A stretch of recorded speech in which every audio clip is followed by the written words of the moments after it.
Nossa entrevistada de hoje tem muito para contar sobre o cinema brasileiro.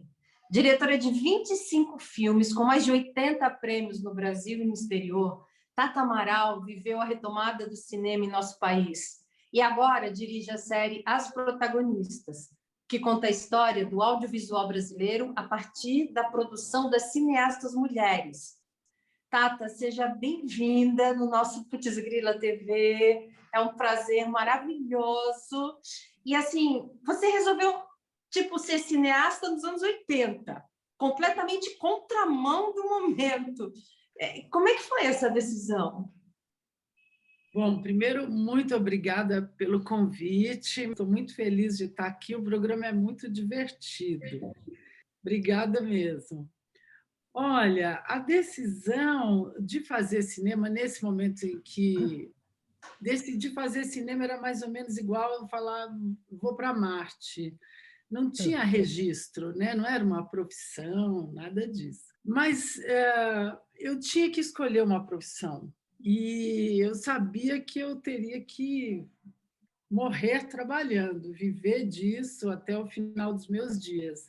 Isso não poderia ser uma coisa horrível. Então eu pensei, o que mais eu gosto de fazer na vida? E aí a resposta foi ver filmes. Como isso não era uma profissão, eu pensei, eu acho que eu quero fazer filmes. E aí eu fui buscar, né, eu fui descobrir como é que é esse negócio de fazer filme. Aí vi que tinha, né, uma faculdade de cinema na Universidade de São Paulo, a FAAP estava fora de cogitação, e aí eu prestei vestibular. Só que eu tinha um problema, assim, que era... eu tive um monte de coisas que aconteceram na minha vida e eu nunca conseguia concluir o colegial. Eu fiz o terceiro colegial em 3 anos e meio. Mas eu prestava vestibular e passava. Ia fazer o vestibular mesmo sem ter o diploma, na época precisava. Já que eu paguei a inscrição, vou fazer para treinar. E aí passava, só que no ano em que eu finalmente consegui me formar num supletivo, depois de 3 anos e meio tentando o terceiro colegial, aí eu não passei. E aí falei, bom, mas agora chega, agora vou fazer o curso assim mesmo. E aí eu e meu companheiro na época, também cineasta Francisco César Filho, hoje cineasta o Francisco César Filho, a gente resolveu fazer o curso como alunos ouvintes, porque a gente não estava matriculado, a gente não tinha passado pelo vestibular. E lá a gente fez assim, CDF-mente, todos os dias a gente ia para lá e a gente acabou se profissionalizando como produtores, que era uma função que lá na ECA, na Escola de Comunicações e Artes da USP, ninguém queria ser, todo mundo queria ser diretor. E aí, sei lá, para mim estava ótimo produzir, eu estava gostando de tudo aquilo. Então, realmente, eu fiz da produção uma profissão. E foi assim. Ô, Tata, então, Carlota Joaquina, o filme da Carla Camurati, e o seu primeiro longa-metragem, Um Céu de Estrelas, marcaram a retomada do cinema brasileiro na década de 90. Eu queria saber como foi para você migrar do curta-metragem para um longa-metragem já cheio de prêmios, melhor roteiro, melhor direção. Como é que foi essa experiência para você? Olha, na verdade, assim, foi demorada, porque meu último curta, que foi super premiado também, O Viver a Vida, foi de 92 e eu só fui filmar em 95, Um Céu de Estrelas, né? Eu, por mim, eu ficava ali no curta. É engraçado, porque eu prestava, depois do Viver a Vida, eu inscrevia projetos em vários editais, e aí muita gente falava, não, mas você pode fazer melhor. Eu falava, pô, se eu pudesse fazer melhor, eu teria feito. Em geral, eram colegas, homens, que me diziam isso. Eu falava, pô, em plena era Collor, teve um concurso do Banespa, imagina, finado Banespa, que virou Santander, para a produção de filmes e eu entrei numa calha ali que eu achei que ninguém ia querer, porque era muito competitivo e as pessoas estavam ali se degladiando. E aí eu escrevi um roteiro baseado no livro do meu amigo, Fernando Bonassi, o primeiro romance dele, Um Céu de Estrelas, e aí ganhei, fui fazendo logo esse filme.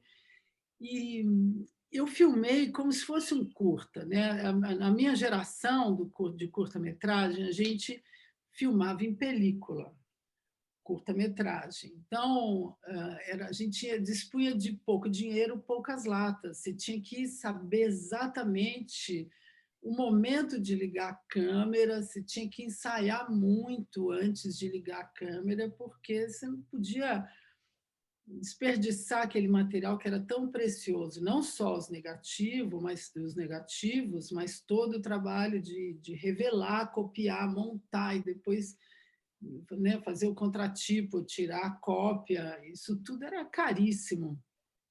Então, eu acho que, nesse sentido, foi muito parecido o fazer, sabe? Porque Um Céu de Estrelas é um filme que parece que não, mas cada uma daquelas cenas é altamente ensaiada. Então, foi parecido. E a coisa do prêmio foi maravilhoso, assim, né?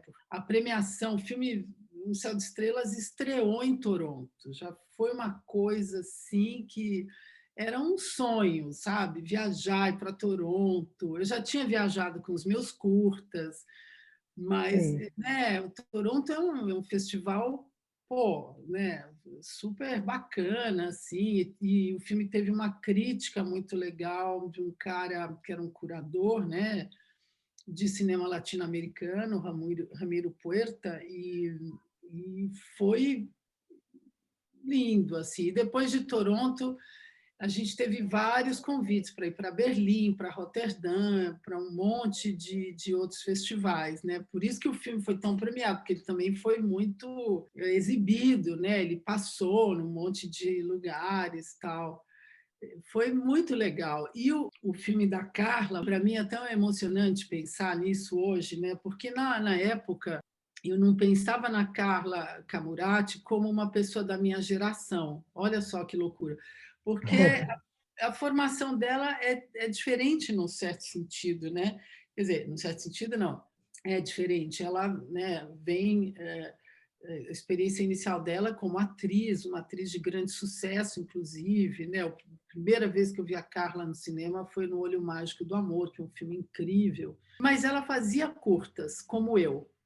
E ela lançou Carlota Joaquina, eu acho que foi um mês antes de eu começar a filmar Um Céu de Estrelas. E eu fui ver. E aquele filme é maravilhoso, né? Enfim, me encheu de alegria. E naquele momento eu pensei exatamente isso, né, que a Carla tem a mesma, acho que ela deve ter a mesma idade que eu, não tenho certeza, mas acho que sim, eu sou de 1960, ela deve estar por aí, um pouco mais, um pouco menos. E ela começou como atriz, mas ela também fez curtas e estreou ali naquele momento. Eu acho que eu filmei em 94, foi quando... Não, filmei em 95 e foi quando Carlota Joaquina estreou, né? Que aí o filme ficou pronto, o meu, um ano depois. Só aí que eu me dei conta de que ela e eu somos da mesma geração e tivemos experiências muito similares. E no ano seguinte, né, quando eu lancei Um Céu de Estrelas, também teve, né, o Baile Perfumado, do Lírio Ferreira, e não foi o Invasor, foi Os Matadores, do Beto Brandt, que foram filmes que caracterizaram ali, né, a minha geração, que naquele momento passava a fazer longa-metragem. E o filme da Carla é o filme que é o marco, né, da retomada do cinema brasileiro, é o filme que reconcilia o cinema brasileiro com o seu público. Tata, os seus filmes sempre tocam na questão social. O filme Antônia, que depois virou série de TV, deixava claro a sua preocupação com os jovens negros da periferia. Você acredita que o cinema possa, de alguma maneira, conscientizar o público? Eu acho que sim, acho que tem esse aspecto da conscientização, sem dúvida nenhuma. E ali no Antônia também tinha uma outra maneira de conscientização, que é trabalhar a representação, né? Porque eu tinha feito, alguns anos antes, um documentário chamado 2010, com jovens da periferia de Santo André que viviam para o hip hop, para a cultura hip hop. E ali eu tive contato com o depoimento de nossa, eu nunca vou me esquecer dela, do rosto dela, ela falando, a Shirley, e ela dizia assim: eu cresci vendo televisão e amando a Xuxa. A Xuxa era a minha inspiração. E aos poucos eu fui percebendo que eu era o contrário da Xuxa. A Xuxa é alta, eu sou baixa, a Xuxa é magra, eu sou gorda, a Xuxa tem o cabelo loiro, eu tenho o cabelo preto, a Xuxa tem o cabelo liso, eu tenho o cabelo crespo. Então, ela me fez ver, essa menina, que ela convivia com um ídolo, uma ídola, com a qual ela não se reconhecia. Ela era exatamente a antítese. E eu achei que, como eu estava já pensando, né, no meu Antônio, meu terceiro longa, eu achei que eu tinha que ajudar, que mexer com isso, com a ideia de representação da mulher negra. E, e foi isso que... também teve um outro depoimento que foi muito marcante nesse documentário, que iluminou muito, né, o processo do Antônia, que foi um outro menino, jovenzíssimo, sei lá, acho que 13 anos. A cultura hip hop é muito consciente, né? As pessoas que vivem no hip hop, eles são muito conscientes, militantes, né? Muitos deles, a maioria. E esse menino dizia assim: nós somos os 3 PPs, né? Preto, pobre e da periferia. A gente é tudo o que de ruim há no mundo. Nessa imagem, nesse pacote, se deposita todas as más qualidades que um ser humano pode ter, né? A desconfiança em relação à honestidade, o tráfico, tudo vai ali.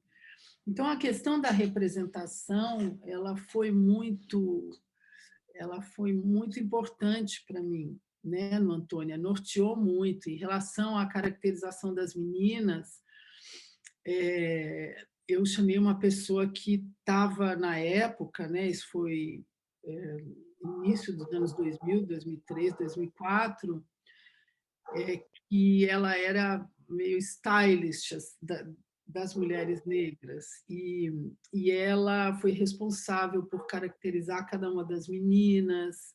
A gente construiu com elas, inclusive, né? E principal, além de toda essa parte estética, teve também um trabalho de valorização da maneira de falar, né, da periferia.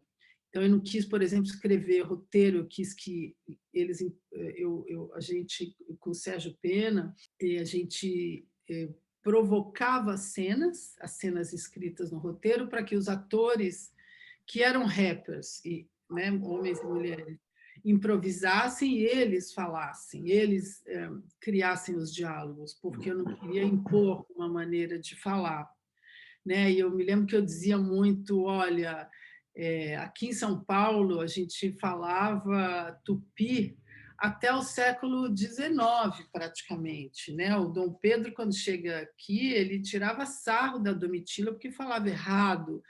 O Castro Alves também, né? Tem textos dele imitando as paulistas, dizer que elas eram muito bonitas, mas quando abria a boca era um horror, porque a gente falava errado aqui, né? A linguagem culta, ela veio com a cultura elite financeira, cafeeira, que passou a se formar. Então, esse errado não é um errado, né? Esse é o próprio, é o natural. Então, eu queria essa autenticidade e também queria, ainda falando sobre representação, também eu queria que aquele bairro fosse um bairro e não um lugar ameaçador, como de fato a periferia é bairro de muita gente, é uma parte da população e é a casa dessas pessoas, né? Então, quando a câmera nossa adentra, quando as meninas estão em casa ou estão voltando, né, do centro, estão chegando em casa, ali é o lugar delas, né? Então, a ideia de casa, de bairro, na representação da periferia, ela foi muito importante também para mim. Vamos falar um pouco da sua filha agora? Vamos! A também Maravilhoso, cineasta obrigada. Caru Alves de Souza, que também não para de ganhar prêmios pelo mundo. E ela foi aplaudida de pé no Festival de Berlim. Aí fala um pouquinho dela para a gente. Olha, a Caru nunca gostou de cinema, assim, ela adorava ver filmes, isso ela adorava, mas de ir ao set, Maiara, eu me lembro que eu pedi assim, pelo amor de Deus, vamos no set, você precisa saber o que eu faço. Ela achava aquilo um saco, odiava. A gente só tem foto dela num filme, que é o Queremos as Ondas do Ar, que eu fiz com o Francisco César Filho. O resto ela ia assim, sabe, emburrada, ela achava chata, porque, claro, não pode andar, tem fio, é perigoso, e tem que esperar, as cenas acontecem repetidamente, a mesma coisa, enfim, aquela coisa que a gente sabe e adora, ela odiava. E ela só gostava porque eu também fazia assistência de direção em comercial e eu tinha que levar fita de teste de elenco para casa para minutar, para fazer ficha e mostrar para o meu diretor no dia seguinte. E a Caru ficava lá, mas ela, na verdade, ficava dando risada, porque ela achava engraçado, enfim. Então, Caru não gostava. Quando eu estava fazendo Antônia, eu achava que aquele processo estava super interessante, rico, e eu queria fazer um making-off, mas a gente tinha muito pouco dinheiro. Então, assim, o dinheiro que a gente conseguia dava para chamar alguém para fazer câmera, tal, mas não alguém para ter um olhar. Então, eu pedi, pelo amor de Deus, para a Caru fazer um making-off de graça para a gente. E ela fez com muito afinco, ficou muito legal, tal, e depois pronto, aí acabou, né? Tava bom, não queria. Só que antes de lançar o Antônia foi meio responsável por tudo.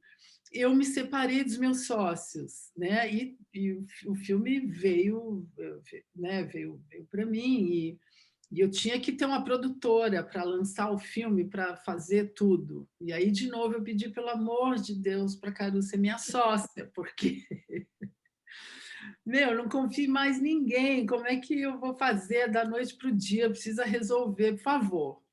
Aí, Caru ficou minha sócia e depois ainda pedi para ela trabalhar escravo por alguns meses no lançamento e um monte de coisas. E aí nasce uma estrela. Aí ela acabou gostando e começou a fazer documentários. O começo da Tangerina, apesar da gente ter logo lançado o Antônia, foi muito difícil financeiramente, né? Muito difícil mesmo, vocês nem fazem ideia.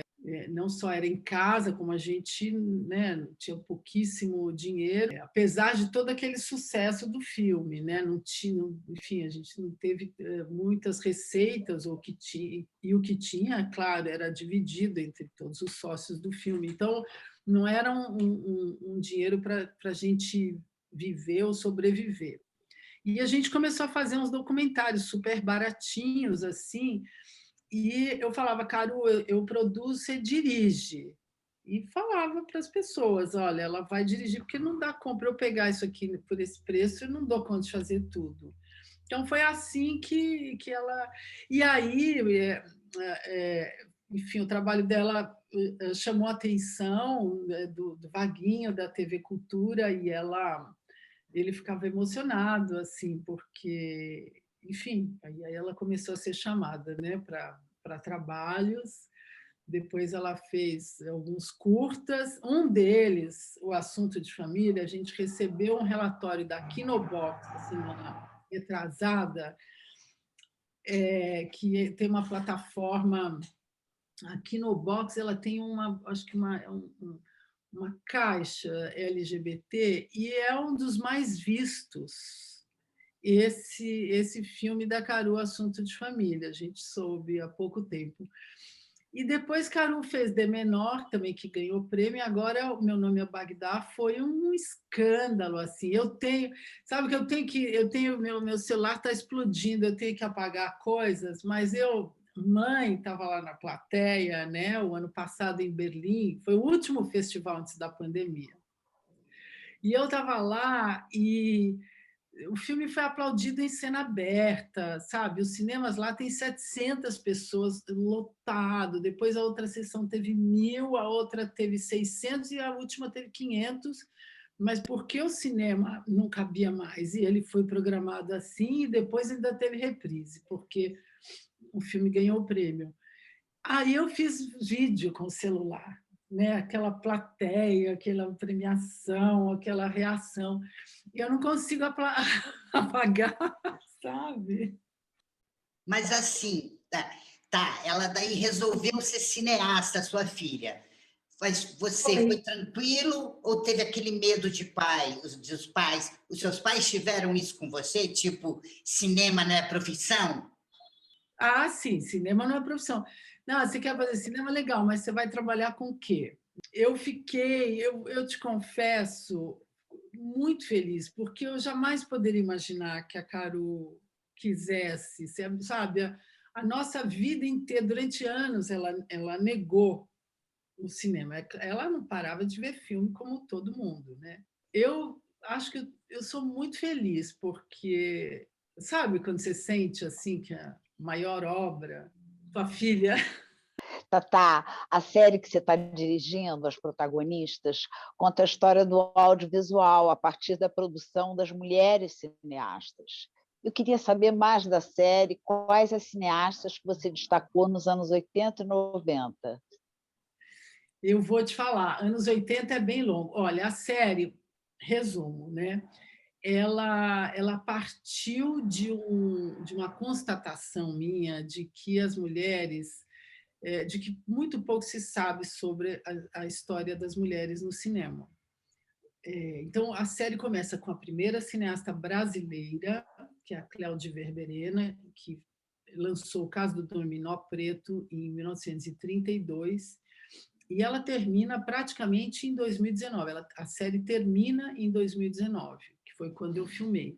E ela faz ela percorre, né, essa produção através das décadas, e tem décadas, como a década de 70 e 80, e os anos 2000 também, que tem mais de um episódio sobre. Então, nos anos 80, quer dizer, primeiro teve o final, né, dos anos 70, foi uma década em que havia, né, o moralismo, a repressão eram muito grandes, e, paradoxalmente, a isso, o corpo da mulher foi exposto como nunca. E eu acho que as mulheres deram uma resposta a isso, né? O corpo da mulher foi exposto, enfim, outdoor, na pornochanchada, no cinema mesmo, o cinema da Embrafilme. Acho que um filme, talvez o mais contundente nesse sentido, seja da videoartista Letícia Parente. Ela faz um filme chamado Marca Registrada, e ela costura as palavras Made in Brasil no pé. Sabe aquela coisa de pegar a agulha? Só que ela faz isso com linha e desenha mesmo, Made in Brasil. E acho que todas as mulheres dessa década contribuíram para uma nova representação. E eu acho que essa representação do feminino mudou a partir daí. E aí, assim, né, sei lá, a década termina com Ana Carolina fazendo Mar de Rosas. Nos anos 80, eu faço algumas abordagens. A gente começa a década com Gaijin, que é um filme que, enfim, realmente, né, o filme ganha prêmio em festival, entra em cartaz e faz sucesso. Foi assim, um escândalo mesmo, né? Quem estava vivo e atento viu. E teve o filme da Susana Amaral, que é A Hora da Estrela, que ganhou o prêmio em Berlim, foi anunciado, né, em cadeia nacional, na Globo. Eu me lembro assim que na minha família, que sempre gostou de cinema, mas que já estava um pouquinho divorciada do cinema brasileiro, me lembro que meus pais falavam: olha, tem uma Amaral que ganhou o prêmio em Berlim, precisamos ver esse filme. Então, são trajetórias que me iluminaram muito, né? Depois foi a década que eu comecei a fazer filme, né, de curta-metragem, a década de 80, e só recentemente eu vim conhecer a Adélia Sampaio, mas eu falo dela na série. Ela fez um filme muito especial também, que é O Amor Maldito, e um pouquinho mais tarde a Lúcia Muratti, que é a primeira cineasta a dar uma resposta para a ditadura, né? Que Bom Te Ver Viva é um filme onde finalmente a gente vê os rostos das pessoas que sofreram violência de Estado, né? E o filme fala disso e teve muita repercussão, principalmente em festivais e tal. Uma outra abordagem da década de 80, num outro episódio, e esse olhar que eu transmito na série, ele é muito... Ele foi muito construído pela Solange Farcas, que é a diretora do Vídeo Brasil, ela que, né, me conta muito sobre isso, né? Solange fala na série que, com a chegada do vídeo, no início dos anos 80, e com o período de abertura, as pessoas iam para a rua filmar o Brasil e mostrar para o Brasil. Porque até então a gente tinha 5 canais de televisão para ver as notícias, que eram todas censuradas, né? A gente só conhecia aquele Brasil que as televisões nos mostravam. E, com a proliferação do vídeo, a gente vê a câmera na rua, pessoas muito influenciadas pelo Glauber do Abertura, né, que punha o microfone, abria a câmera e microfone na rua para ouvir as pessoas, o que as pessoas tinham que dizer. E os videomakers fizeram isso. E também, porque na época a gente separava, né, o pessoal do vídeo do pessoal do cinema. Só que quando você vai ver a linguagem, né, documental do vídeo e do cinema, você vê que é a mesma. As pessoas estavam entrando nos lugares ou saindo às ruas para fazer os seus filmes. Então, a Rita Moreira vai fazer Um Dia de Caça, que é aquela pergunta para as pessoas: o que você acha de estarem matando homossexuais? E as pessoas absurdas respondem: eu acho legal. Temporada de Caça, desculpa, é o nome do filme. É um absurdo assim, você ver a mentalidade das pessoas. A Lucila Meirelles e o Geraldo Anhanha entram na FEBEM e você vê o que é a FEBEM a partir do filme deles. A Inês Castilho, por exemplo, faz Mulheres da Boca, ela entra nos prostíbulos e aquelas pessoas ganham rostos e você percebe que, né, as mulheres da boca não são apenas números, existe vida ali. Então, esse cinema estava nos mostrando tudo isso. E a Tetê Moraes entra dentro de um conflito de terra, ela fica ali no meio, né, do conflito de terra e faz Terra para Rose, e ela registra, documenta o nascimento do Movimento Sem Terra, dos Trabalhadores Sem Terra, do MST. A Raquel Gerber também, né, documenta ali as lutas, né, do movimento negro, e por aí vai. Tata, aproveitando aí um pouco todas essas abordagens que você acabou de citar para a gente, estou sabendo que você é uma militante de esquerda ativa. Uhul! Opa! Salve, salve! Eu quero mesmo. saber como você está vendo esse momento político brasileiro e quero saber mais. Se você consegue enxergar uma luz no fim do túnel. Olha, eu exatamente, né? Como eu sou militante de esquerda, eu fiz uma coisa aqui na pandemia muito legal, graças à editora Boitempo. Eu voltei a ler alguns livros clássicos do Marx e do Engels, principalmente, e a ouvir as lives da Boitempo, que são maravilhosas. E isso tudo depois de ter lido, que eu li o ano passado, retrasado, não lembro, o livro da Silvia Federici, O Caliban e a Bruxa. Então, quando você é marxista, você sabe que tem momentos, né, da história que tem uma reação brutal, né? O próprio Marx viveu isso, né? Depois do 18 Brumário, foi uma repressão que praticamente esfacelou as lideranças e o movimento dos trabalhadores na França naquele momento. E assim, ciclicamente. Então, né, a própria ascensão do fascismo depois da Revolução Russa, acho que a visão histórica ela nos dá segurança de que esses são movimentos cíclicos e que a luta é uma só, né? É a luta pelo socialismo, por uma sociedade igualitária e justa, e que a gente deve sempre lutar por isso, né? E que os momentos em que a gente, como esse momento anterior, que eu acho que foi maravilhoso, né, dos governos do PT, maravilhoso em muitos aspectos, né, dos governos do PT, foram momentos em que nós negociamos dentro do Estado burguês alguns direitos, e eles foram proporcionados à parte da população.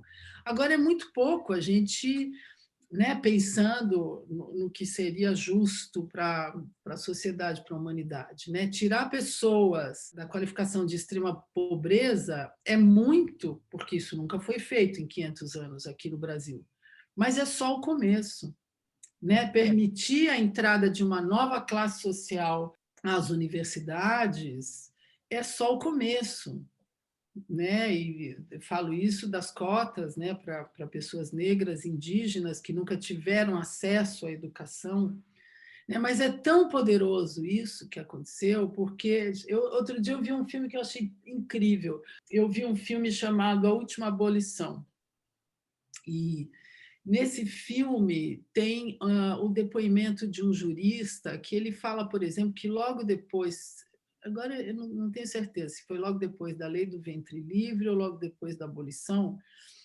foi criada uma outra lei que dizia que toda pessoa com mais de 13 anos encontrada sem fazer nada na rua poderia ser presa. Ora, quem é que era encontrado sem fazer nada na rua no século XIX? As crianças negras. Então, quer dizer, você vê que o Estado está lá realmente para defender uma classe social e as suas instituições também, né? O jurídico, o mesmo parlamento, a imprensa, etc. E no Brasil e na América Latina, a perversidade da exclusão, de tudo aquilo que não é homem branco, classe média, média alta, ou elite financeira, é absurda, né? A tal ponto que a gente está vendo toda a face terrível desse Estado, dessa mentalidade, né? É o país que mais comete violência contra homossexuais, pessoas trans, é o país que mais, é a polícia que mais mata, enfim, e por aí vai, né? A nossa lista terrível, né? Essa ideia de que o Brasil é um país da cordialidade é uma ideia completamente absurda se a gente olha os números de violência da nossa sociedade, né? Então, a luz no fim do túnel que eu vejo é aquela de sempre, né? A gente acredita que todo ser humano é igual e que todo ser humano tem que ter os mesmos direitos, né? Seja ele de qual raça, cor e gênero. É verdade que você estava na caravana do Lula e que você convive de perto com o MST? Olha, Eu estava na caravana do Lula, eu estava na caravana sul, aquela que foi terrível, porque teve aquela violência desde o primeiro dia, né, daquelas pessoas jogando ovo e no final já estavam atirando, né, contra a caravana. E visitei a Fazenda Noni, que é o berço, né, do MST, sim, pude conhecer, sabe? Foi maravilhoso e pude também conviver, né, ali alguns dias com Lula, com a Dilma, com as pessoas que iam entrando aí nesse ônibus, né, da caravana. Eu fiquei acho que quase 10 dias dentro do ônibus mesmo do Lula, foi muito legal. E o MST, sim, assim como o MSTC, que é o Movimento dos Trabalhadores Sem Teto do Centro, mas eu acho o MST é um movimento que realmente luta por uma coisa tão simples, né? Que é alimento saudável, é isso, né? E que a nossa matriz seja uma matriz de alimento saudável, né? Porque realmente o que garante a comida no nosso prato é a agricultura familiar, que é o projeto do MST, né? Sem agrotóxico e agricultura familiar. O agronegócio não garante a nossa comida. No máximo, gera impostos de exportação agora, né? Também que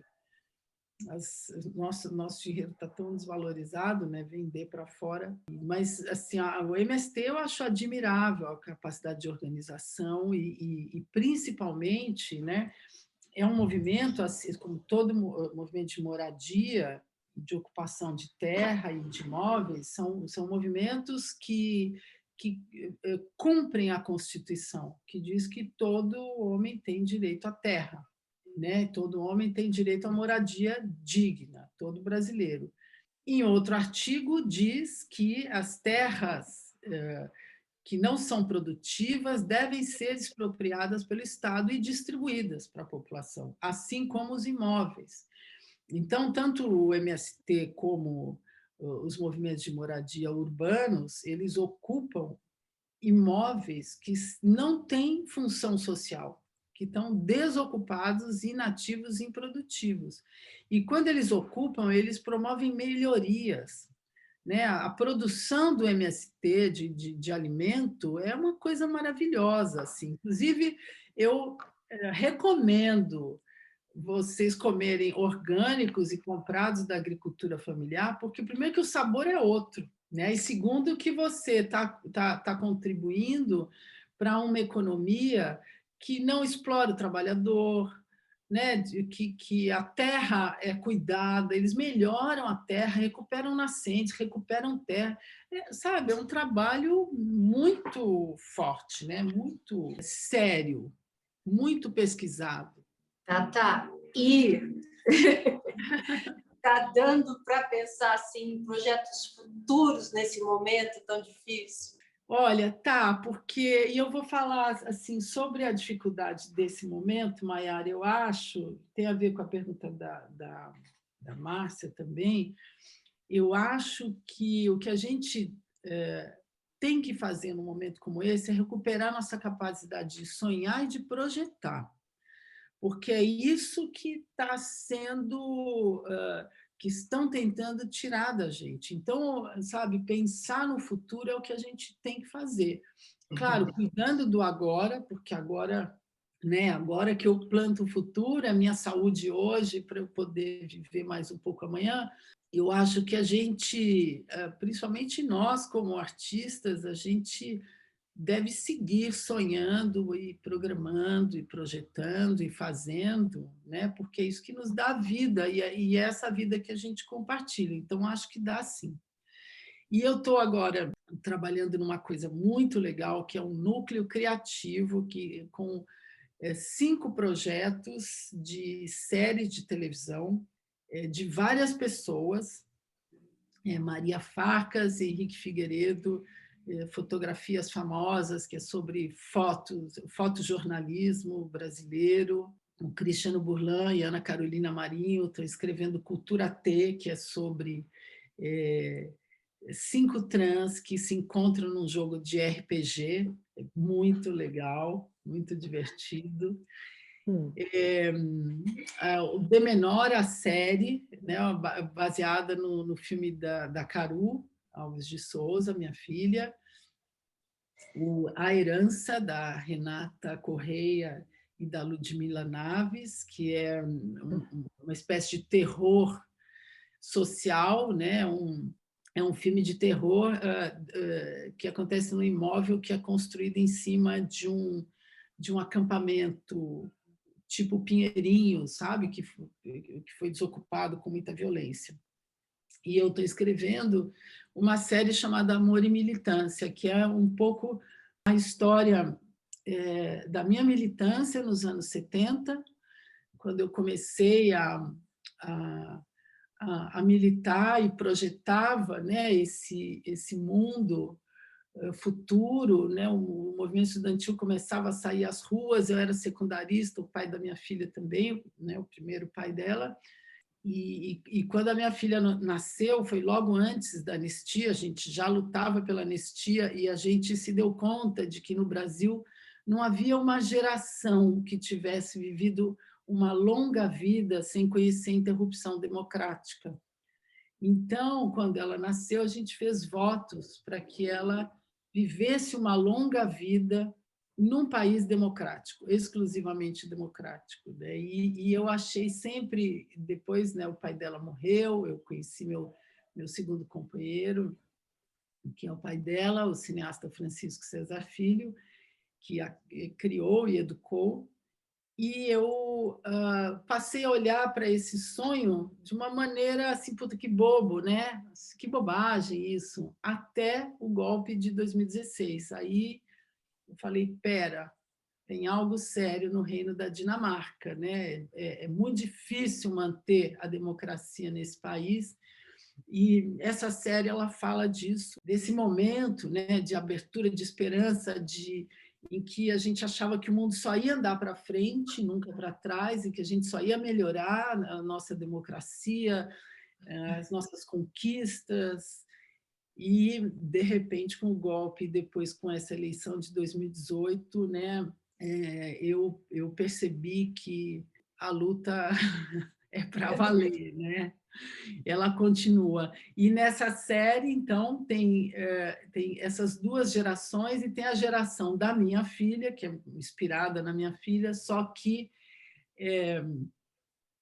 não é totalmente, porque é uma pessoa que é uma mulher que se candidata às eleições de 2024 com uma pauta ecológica e feminista e ganha. Uau! Então, a nossa utopia. E aí ela tem que se haver, né, com essa situação. Então, esse é o meu novo projeto. E tem mais também, né? Hoje eu assinei um contrato com o Fundo Setorial para fazer uma série, olha para vocês verem, né? O projeto é de 2016 e o contrato com o canal é de 2017. Realmente a gente precisa ter fé no futuro, senão não alcança. Mas é um documentário chamado Mulheres Artistas, sobre as mulheres nas artes visuais no século XIX, quando ninguém achava que elas existiam e elas não eram sequer reconhecidas como tal, mas existiram, por exemplo, 200 expositoras nos salões de arte, de belas artes do Rio de Janeiro, no século XIX, e aí tem a história dela, enfim, aí é um documentário. Muito legal. Parabéns, parabéns. Assim, a gente já está encerrando. Eu quero te agradecer muito, você é uma pessoa linda. Foi muito bom ouvir tudo isso e perceber que você tem fé nesse futuro, né? Que a gente não sabe ainda o que será, e que você é muito importante para o nosso país, Tata, pode ter certeza disso. Para nós mulheres. Muito encantadora mesmo, Tata. Estou encantada. Obrigada pela entrevista. Obrigada. Olha, Obrigada, eu acho que a luta Tata. de classes existe. Então, é luta. Vamos aí, né? A correlação de força é essa. Obrigada a vocês. Obrigada. Obrigada, querida. Foi um prazer falar com você. Prazer enorme. Putz grila, baby. Putz grila geral.